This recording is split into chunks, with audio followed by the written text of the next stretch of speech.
اس لیے جو صاحب عقل آدمی ہو اس کی سوچ وہاں پہنچتی ہے جہاں عام بندے کی نہیں پہنچتی. ذہین آدمی، عقل مند آدمی عام گفتگو میں بھی ایسی بات کر جاتا ہے کہ دوسرا حیران ہو جاتا ہے. چنانچہ ایک شاعر گزرا ہے انوری، اس کو بادشاہ نے گھوڑا دیا اور اللہ کی شان کہ گھوڑا اس نے گھر لایا تو گھوڑا رات کو مر گیا. اب اگلے دن انوری جب بادشاہ کے دربار میں گیا تو بادشاہ نے پوچھا بھئی گھوڑے کا حال سناؤ. اب اگر یہ ویسے ہی کہہ دیتا کہ گھوڑا مر گیا تو بات بری ہوتی، بادشاہ کو غصہ آتا، تم نے اس کا خیال نہیں رکھا. تو انوری نے شعر میں جواب دیا، یوں کہتا ہے، شاہ اسپِ بانوری بخشید باد سر سر بگرد او نہ رسید، کہ بادشاہ نے انوری کو ایسا گھوڑا دیا کہ تیز ہوا بھی اس کی گرد کو نہیں پہنچتی. چنی بود تیز در رفتار، وہ گھوڑا رفتار میں اتنا تیز نکلا در شباشب بآخرت برسید، ایک ہی رات میں آخرت ہی پہنچ گیا. تو بادشاہ نے خوش ہو کے اس کو دوسرا گھوڑا انعام دے دیا. تو عقل مند آدمی جو ہوتے ہیں نا، اس کی بات سے پتہ چلتا ہے کہ واقعی اس کو اللہ رب العزت نے یہ نعمت عطا فرمائی. حضرت اللہ عنہ کے پاس ایک آدمی آیا، کہنے لگا حضرت ماذن نکاح، یہ نکاح کیا چیز ہے؟ تو حضرت نے فرمایا کہ سرور و شہر، ایک مہینے کے مزے کی زندگی. اس نے کہا ثم ماذا، پھر کیا؟ فرمایا کہ لزوم مہر، کہ مہر لازم ہو جاتا ہے. اس نے کہا ثم ماذا، فرمایا غموم و دہر، ساری عمر کے غم. اس نے کہا ثم ماذا، فرمایا قصور و زہر، پھر کمر دوری ہو جاتی ہے. اس نے کہا ثم ماذا، فرمایا دخول و قبر. تو عقل مند آدمی کی بات سے اندازہ ہوتا ہے کہ کتنی گہرائی ہے اس بندے کی بات میں. اس لیے جو طالب علم عقل مند ہوگا نا، وہ اپنے سبق کو اچھی طرح یاد کرے گا، اس کا سبق اسے بھولے گا نہیں. ایک دفعہ وہ دہرائے گا، تکرار کر لے گا. جیسے النقش کل حجر ہوتا ہے نا، اس طرح اس کے دماغ پر وہ بات نقش ہو جائے گی. اب ایک چھوٹی سی بات بتاتا ہوں کہ تفسیر ہے جلالین شریف، دو بزرگوں نے اسے لکھا. ایک جلال الدین سیوطی رحمت اللہ علیہ اور ایک جلال الدین محلی رحمت اللہ علیہ. ایک نے بھی 15 پارے لکھے اور دوسرے نے بھی 15 پارے. تو طلباء اکثر بھول جاتے ہیں کہ محلی نے کون سے لکھے اور سیوطی نے کون سے لکھے. اب اس کو یاد رکھنا مشکل کام نظر آتا ہے، بھول ہو جاتی ہے. اس کا ایک آسان سا نقطہ بس بتا دوں کہ سیوطی کی سین اور محلی کی میم. تو سین اور میم میں سے پہلے کون سی ہے؟ سین آتی ہے نا حروف ابجد میں، میم بعد میں آتی ہے. تو معلوم ہوا کہ سیوطی نے الف لام میم سے لے کر 15 پارے لکھے اور محلی نے فاتحہ اور کہف سے لے کر آخر تک لکھ دی. اب یہ دیکھو، یہ اس کو عقل کہتے ہیں کہ ایک نقطہ ایسا نکال لیا کہ اس کے بعد آپ کو پوری زندگی یہ بات بھول نہیں سکتی. چنانچہ حدیث پاک میں آتا ہے کہ نبی علیہ الصلوۃ والسلام جب معراج پر تشریف لے گئے تو ہر آسمان پر کسی نہ کسی نبی علیہ السلام سے ان کی ملاقات ہوئی. اب 7 آسمان پر کن کن سے ملاقات ہوئی، یہ 7 نام یاد رکھنے بڑے مشکل. جب بھی یاد کریں بھول جاتے ہیں. کیسے یاد کریں؟ اب ایک نقطہ سن لیجئے کہ ان تمام انبیاء کے جو نام ہیں ان کے پہلے حروف کا ایک لفظ بنا دیا، آیاہما۔ اب ایک لفظ یاد کر لیں، آیاہما، تو پہلے الف سے آدم علیہ السلام، پھر عین سے عیسیٰ علیہ السلام، پھر یا سے یحییٰ علیہ السلام، پھر الف سے ادریس علیہ السلام، پھر ہا سے ہارون علیہ السلام، پھر میم سے موسیٰ علیہ السلام، اور آخری الف سے ابراہیم علیہ السلام۔ اب ایک لفظ سے آپ کو 7 نام ایک مرتبہ یاد ہو گئے، یہ عقل ہوتی ہے۔ تو اچھے طالب علم کیا ہوتے ہیں کہ وہ بھی جو نکات ہوتے ہیں نا اپنے اسباق کے، ان کے ایسے لفظ بنا لیتے ہیں، اشارے بنا لیتے ہیں کہ پورا کا پورا سبق 1-2 لفظوں میں سمٹ کے آ جاتا ہے۔ یہ عربی پڑھنے والے طلباء ماشاءاللہ بڑے ذہین ہوتے ہیں۔ آج کل عام ایک تعصب بن گیا ہے کہ جی عربی پڑھنے والے طلباء تو وہ ہوتے ہیں کہ جو اور کچھ کر نہیں سکتے۔ ایسی بات نہیں ہے، یہ تعصب بہت پہلے کا ہے۔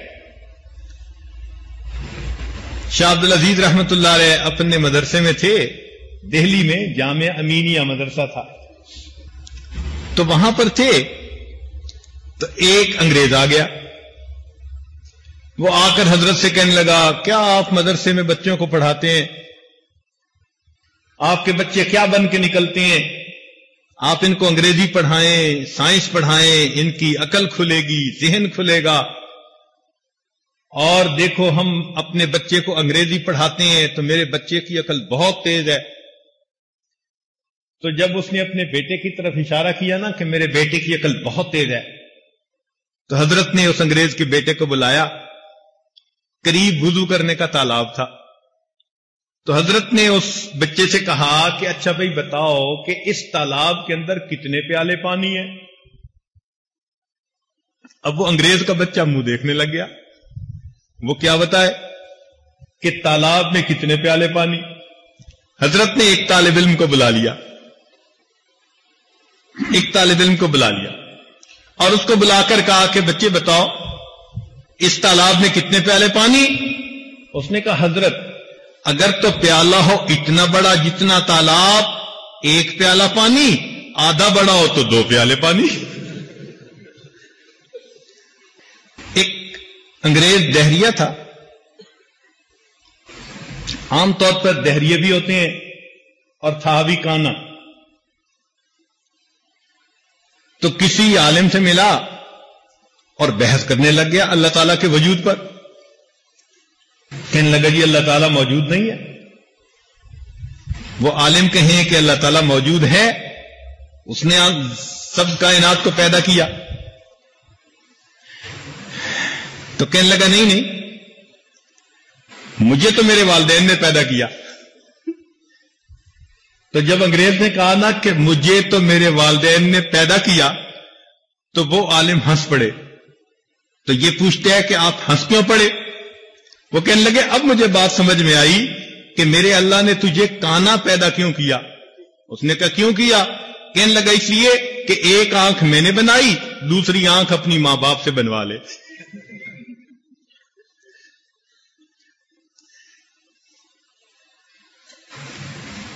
تو جو ذہین آدمی ہوتے ہیں نا، پھر بات چیت میں بھی سوال کا جواب وہی دے جاتا ہے۔ اسی طرح کا ایک واقعہ ہے کہ ایک انگریز آیا اور آ کے مدرسے کے استاد سے کہنے لگا یہ عربی پڑھنے والے یہ سارے کے سارے سر کیوں منڈواتے ہیں؟ تو وہ سمجھدار تھے، کہنے لگے اچھا یہ بتائیں یہ انگریزی پڑھنے والے سارے کے سارے داڑھی کیوں منڈواتے ہیں؟ اب اس کے پاس کوئی جواب نہیں۔ تو مطلب صرف ان باتوں کے کرنے کا کہ جس کو اللہ رب العزت نے یہ نعمت دی ہوتی ہے نا، وہ بات کی تہ کو پہنچتا ہے اور بندے کو اس کا جواب دے دیتا ہے۔ ہمارے یہاں کا ایک مشہور واقعہ ہے کہ پہلے زمانے میں یہاں انگریز رہتے تھے، تو وہاں نوکر تھا ہمارا ایک دیسی بندہ یہیں کا، تو کسی بات پہ وہ غصے ہو گیا اور غصے ہو کے کہتا ہے کہ جاؤ جہنم میں. تو وہ بیچارہ نوکر تھا، وہ باہر چلا گیا. تو تھوڑی دیر کے بعد پھر واپس آیا، آنا ہی تھا. تو انگریز نے پوچھا تجھے میں نے کیا کہا تھا؟ انہوں نے کہا جی آپ نے کہا تھا جاؤ جہنم میں. پھر گئے کیوں نہیں؟ کہنے لگا جی میں باہر تو نکلا تھا تو وہاں سب انگریزوں نے قبضہ کیا ہوا ہے، مجھے کوئی جانے ہی نہیں دیتا. سلطان عبد الحمید ترکی کے بادشاہ گزرے ہیں، بہت نیک آدمی تھے. اور اللہ کی شان کہ ترکی جو ہے نا وہ چاروں طرف سے یورپ میں گھرا ہوا ہے، چاروں طرف سے. چنانچہ ایک مرتبہ جرمنی کا بادشاہ اس سے ناراض ہوا تو ناراضگی میں اس نے خط لکھا. اس نے کہا کہ تم ہمارے درمیان اس طرح گھرے ہوئے ہو جس طرح کے دانتوں کی مضبوط دیوار کے اندر زبان گھری ہوتی ہے. یعنی اس کو دھمکی دینا مقصد تھا کہ تم ہمارے درمیان اس طرح گھرے ہوئے ہو جس طرح دانتوں کی مضبوط دیوار کے اندر زبان گھری ہوتی ہے. تو سلطان حبیب نے جواب دلوایا کہ جناب دانت ہمیشہ گر جایا کرتے ہیں، زبان کو کچھ نہیں ہوا کرتا. تو بندہ غور کرے تو ہوتا تو ایسے ہی ہے نا کہ وقت کے ساتھ ساتھ زبان تو کچھ نہیں ہوتا اور دانت تو پھر ٹوٹ ہی جاتے ہیں. تو جس کو اللہ رب العزت نے یہ نعمت دی ہو، چنانچہ ایک عالم تھے تو ان کو ایک انگریز کہنے لگا آؤ ہم تم ایک متفقہ بات پہ عمل کر لیں. اس نے کہا کیا؟ کہنے لگا کہ میں بھی عیسیٰ علیہ السلام کو مانتا ہوں، تم بھی عیسیٰ علیہ السلام کو مان لو، عیسائی بن جاؤ، بس ہم تم متفق ہو جائیں گے. اب یہ بات کتنی اس نے عجیب کی، لیکن وہ طالب علم ذرا سمجھدار تھا. کہنے لگا کہ متفق اس کو نہیں کہتے کہ تم عیسائی ہو اور میں بھی تمہارے ساتھ ہو جاؤں تو ہم دو متفق ہوئے، تو دو کی جگہ تین متفق کیوں نہ ہو؟ اس نے کہا تین کیسے؟ اس نے کہا دیکھو میں بھی نبی علیہ السلام کو مانتا ہوں، پیغمبر اپنا، اور تمہارے نبی علیہ السلام نے بھی ہمارے پیغمبر کو مانا، من بعد اسمہ احمد، تو انہوں نے بھی تسلیم کر لیا. اب تم بھی اگر مسلمان ہو جاؤ تو ہم تینوں ایک بات پر متفق ہو جائیں گے. سو دو کی بجائے تین متفق کیوں نہ ہو؟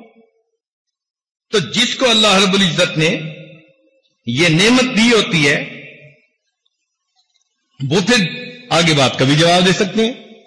یہ ایسے ہی ہے جیسے ایک انگریزی جان نے پوچھا تھا کہ بتاؤ آسمان پہ عرش پہ ستارے کتنے ہیں؟ تو طالب نے کہا کہ مجھے تو نہیں پتا. کہ خاک پڑھتے ہو، تمہیں عرش کے ستاروں کا نہیں پتا؟ اس نے کہا جی اچھا آپ بتائیں سمندر میں مچھلیاں کتنی ہیں؟ کہتے ہیں مجھے بھی نہیں پتا. اس نے کہا تمہیں فرش کا پتہ نہیں، تم عرش کی باتیں کرتے پھرتے ہو. اس عقل کو استعمال کرنے سے انسان اپنے علم سے فائدہ اٹھا سکتا ہے. چنانچہ شاہ جہاں کا ایک بیٹا تھا، شاہ جہاں کے بیٹوں کو پڑھانے کے لیے ایک استاد آتا تھا، سعد اللہ خان اس کا نام تھا، اور تھا طالب علم، غریب گھرانے کا تھا، بچوں کو اچھا پڑھاتا تھا، بچے بڑے خوش ہوتے تھے. چنانچہ بچوں نے اپنے والد کے سامنے تذکرہ کیا کہ ہمارا جو ٹیوشن پڑھانے والا ہے نا وہ بڑا ذہین اور اچھا ہے. تو بادشاہ نے اس کی چیکنگ کے لیے اس کو لائبریری کا انچارج بنا دیا کچھ دنوں کے لیے. جب جا کر دیکھا تو لائبریری بہت صاف ہے، ہر کتاب کے اوپر ریشمی غلاف چڑھا ہوا ہے اور بہت ہی عجیب منظر ہے. اس نے کہا کہ سعد اللہ یہ تم نے کیا کیا؟ کوئی خرچہ بھی نہیں ہوا اور کتابیں بھی محفوظ ہو گئیں. اس نے کہا جناب آپ کو جو لوگ درخواستیں پیش کرتے تھے نا وہ ریشمی غلافوں میں لپیٹ لپیٹ کے پیش کرتے تھے. لوگ ان غلافوں کو کباڑ بنا کے پھینک دیتے تھے. میں نے اتنا کہا کہ یہ مجھے لائبریری کے لیے چاہیے، اور میں نے ان کو کتابوں کا غلاف بنا دیا جس سے کہ میری ساری کی ساری لائبریری کی کتابیں محفوظ ہو گئی. اس نے کہا یہ تو بڑا سمجھدار ہے، چلو اس کو مرغی خانے کا انچارج بنا کے دیکھتے ہیں. اس نے سعد اللہ خان کو مرغی خانے کا انچارج بنا دیا. کچھ عرصے کے بعد دیکھا تو مرغیاں بہت موٹی تازی اور خرچہ بھی کوئی نہیں. بادشاہ بڑا حیران کہ خرچہ بھی کوئی نہیں اور مرغیاں بھی موٹی تازی. سعد اللہ خان یہ کیا کیا؟ اس نے کہا بادشاہ سلامت، آپ کے دسترخوان پر اتنے مہمان آتے تھے کہ ان کے بچے ہوئے کھانے کو لوگ نالی میں بہا دیا کرتے تھے. میں نے صرف ان کو اتنا کہا کہ دسترخوان کا جو ٹکڑا بچا ہو، جو چیز بچے، بس وہ محفوظ کر لی جائے. وہ ساری کی ساری خوراک اتنی تھی کہ آپ کے مرغی خانے کی ساری مرغیاں ہی اس پر پلتی رہی. بادشاہ پڑھا ہے نا، اچھا اتنا سمجھدار ہے. اللہ کی شان کہ اسی دن شاہ جہان کو خط ملا بادشاہ ایران کا. بادشاہ ایران نے خط لکھا تھا کہ تم اپنا نام بدلو اس لیے کہ تم شاہ ہند ہو. تم اپنے آپ کو شاہ جہاں کیوں لکھتے ہو؟ شاہ جہاں کا تو مطلب کہ تم ہمارے ملک کے بھی بادشاہ ہو. اگر تم نے نام نہ بدلا تو میں تمہارے ملک پہ چڑھائی کر دوں گا. اب شاہ جہاں بڑا پریشان کہ کروں تو کیا کروں. اس کے ذہن میں خیال آیا کہ وہ سعد اللہ جو ہے اس سے میں بات کرتا ہوں. چنانچہ سعد اللہ کو بلا کر کہا کہ دیکھو بھائی ایک مصیبت آ پڑی ہے. سعد اللہ نے اس کا جواب لکھوا دیا فارسی میں. جب بادشاہ کو ملا تو ایران کا بادشاہ بہت مطمئن ہو گیا.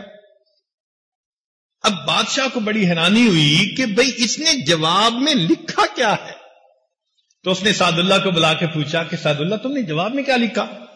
اس نے کہا جناب میں نے جواب میں صرف اتنا لکھا کہ میرا نام شاہ جہاں ہے اور جہاں کے عدد اور ہند کے عدد اگر نکالے جائیں تو دونوں 59 بنتے ہیں. تو چونکہ میں شاہ ہند ہوں اور جتنے عدد ہند کے ہیں اتنے جہاں کے ہیں تو میں نے برابر ہند یعنی عدد والے لفظ کو استعمال کر لیا ہے. اس لیے آپ کو گھبرانے کی کوئی ضرورت نہیں. یہ بادشاہ کو بات سمجھ آ گئی اور لڑائی کا خطرہ ٹل گیا. نتیجہ کیا ہوا کہ اس نے سعد اللہ کو اپنا وزیر بنا لیا. چنانچہ شاہ جہان کے دور میں سعد اللہ خان بہت عزت والا وزیر گزرا ہے. تھا طالب علم، عقل سمجھنے اس کو ایک چھوٹی سی جگہ سے اٹھا کر اتنی بڑی کرسی کے اوپر بٹھا دیا. تو آج آپ لوگ بھی اگر اسی طرح اپنی سمجھ سے کام لیں تو اللہ رب العزت آپ کو بھی زندگی میں بلندیاں عطا فرما سکتا ہے. اسی لیے جو سمجھدار آدمی ہوتے ہیں نا وہ بات کو بہت جلدی ادھر سے ادھر کر لیتا ہے. ایک مرتبہ عطا اللہ شاہ صاحب بخاری رحمۃ اللہ نا مجمع میں تقریر کر رہے تھے. اب مسلمان بھی تھے اور ہندو بھی تھے. تو انہوں نے ایک معمولی سا سوال، کوئی 2-4 کی ضرب تھی، تو ان کا خیال تھا کہ بلا لیں گے. انہوں نے ایک مسلمان کو کر کے پوچھا کہ تم جواب دو. وہ جواب نہ دے سکا. اور ہندو سے پوچھا تو ہندو نے جواب دے دیا. اب بات تو الٹ ہو گئی تھی نا کہ ہندو نے جواب دے دیا اور مسلمان نے نہ دیا، مگر تھے عقل مند.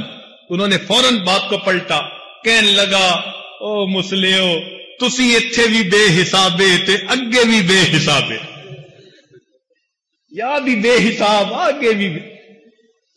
اب دیکھیں کیا انہوں نے، اصل میں انہوں نے اپنی عقل کا استعمال کیا. تو میں یہ چھوٹی چھوٹی مثالیں طلباء کو اس لیے دے رہا ہوں کہ یہ سمجھیں کہ جو سمجھدار بندہ ہوتا ہے اس کی عقل اس کو زندگی کے ہر قدم پر کام آتی ہے، ہر قدم پر کام آتی ہے. اس لیے یہ نعمت اللہ رب العزت جس کو عطا فرما دے وہ اللہ تعالی کا شکر ادا کرے. چنانچہ کہتے ہیں کہ ایک مسلمان عالم تھے مگر نابینا تھے. تو انگریز ان سے سوال پوچھنے آیا. انہوں نے کہا کہ بھئی اس میں بھی حکمت ہے، اس میں بھی حکمت ہے، اس میں بھی حکمت ہے. تو اب اس کو بڑا غصہ آیا انگریز کو. اس نے کہا اچھا یہ بتاؤ تم جو اندھے ہو تو تمہارے اندھے پیدا ہونے میں کیا حکمت ہے؟ تو وہ کہنے لگے کہ میرے اندھے پیدا ہونے میں یہ حکمت ہے کہ تیرے جیسے بندے کی شکل نہ دیکھ سکوں۔ اس کو کیا کہتے ہیں؟ اس کو کہتے ہیں انسان کی سمجھ، انسان کی عقل۔